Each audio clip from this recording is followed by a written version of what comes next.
Hello, Seiiti Arata. Do you want to progress in your professional career?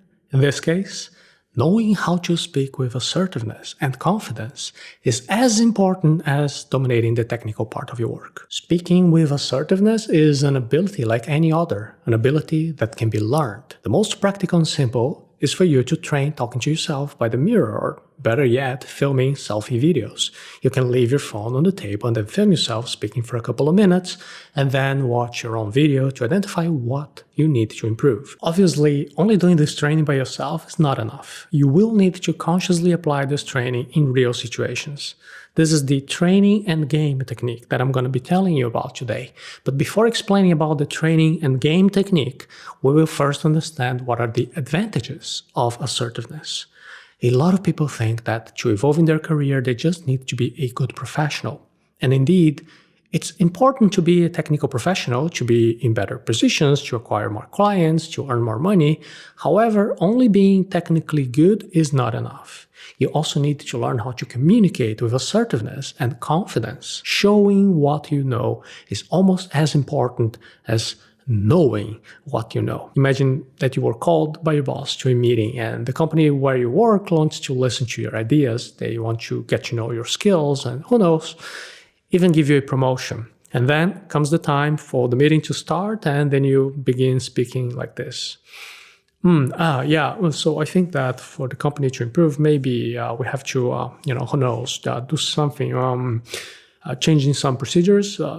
But it's not that these procedures are not good, okay? I'm not trying to offend anybody. I actually think that they are good, but what are the chances of you leaving this meeting making a good impression?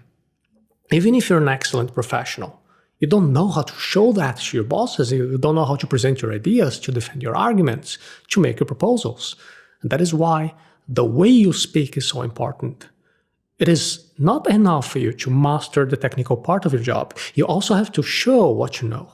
And part of that is made by your own work. Of course, when you execute your functions well, you're showing in practice what you know, but only that is not enough. To progress rapidly in your career, you also need to dominate the art of speaking with assertiveness, with confidence. Those who speak with confidence are heard.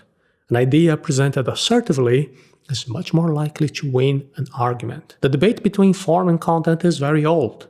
Almost everyone agrees that content is more important than form, but that does not mean that form doesn't have importance. In the corporate world, the way you present your ideas is almost as important as the content of your ideas. And a lot of times, the form of presentation can be the difference between two ideas that have similar content. Just think about this. The company has a vacant director job available and wants to promote one of the people that already work there. And by the final internal selective process, 3 employees arrive more or less tied for the content of their ideas. The difference is that one of them knows how to transmit their own ideas with extreme confidence, speaking with assertiveness, for leaving no space for uncertainties. Now, guess, out of these 3, who got the promotion for becoming a director in that company? Of course, that doesn't mean that you can leave content as a second plan. Knowing the topic, presenting data, identifying what are the necessities of the audience, all of this content is also essential, so you can speak with confidence.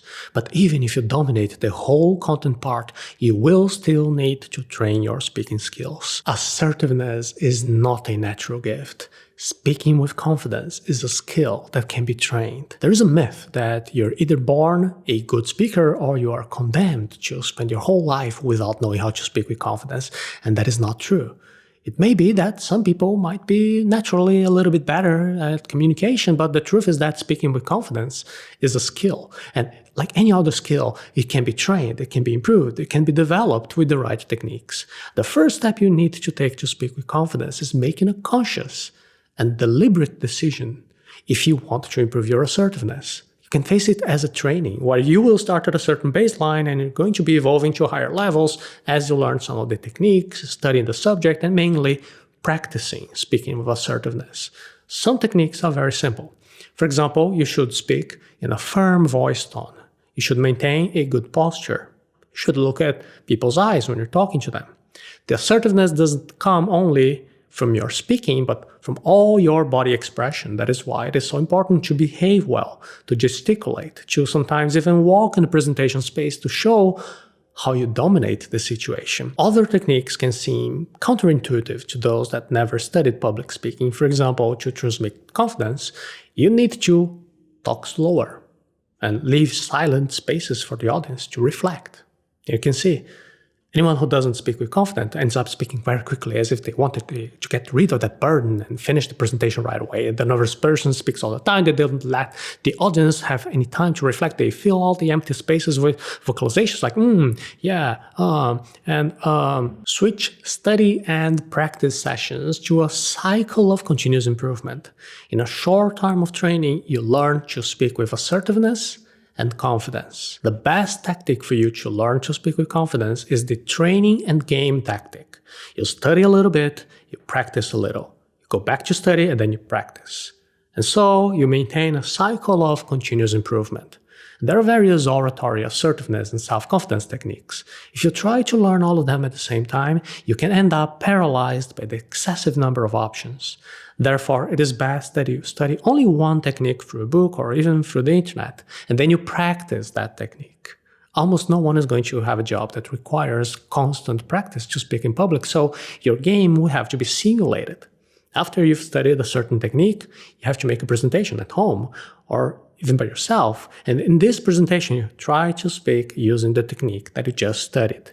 It is essential that you record this presentation using your phone, and after that you can watch it and make a self-criticism, writing down the points where you went well and also the points where you can do better. And if you want, you can also ask for feedback from friends and family. From there, you restart your cycle of training and game. The time between each cycle varies according to the necessity at your workplace, but you can do a presentation every 1 or 2 weeks. And with each cycle, you improve your speech a little, getting used to speaking with more clarity or confidence. So when the day comes when you need to make a presentation at your company, you will be light years ahead from your coworkers and you have greater chances to win arguments, defend ideas, and advance in your career. Speaking with assertiveness and confidence can be the difference between a professional that is always evolving and the other one that stays frozen, paralyzed in the career. One of the most important things to say with assertiveness is the word no. Those who can say no to something that is not fundamental end up much more focused on relevant objectives and can produce a project above average. And for those of you who are interested in being more assertive and saying no with confidence without hurting anyone, I invite you now to watch a special class from the course How to Say No, in which I show you 3 tips for communicating in an assertive, firm, and polite way. You can see the lesson right now by accessing arata.se/how to say no.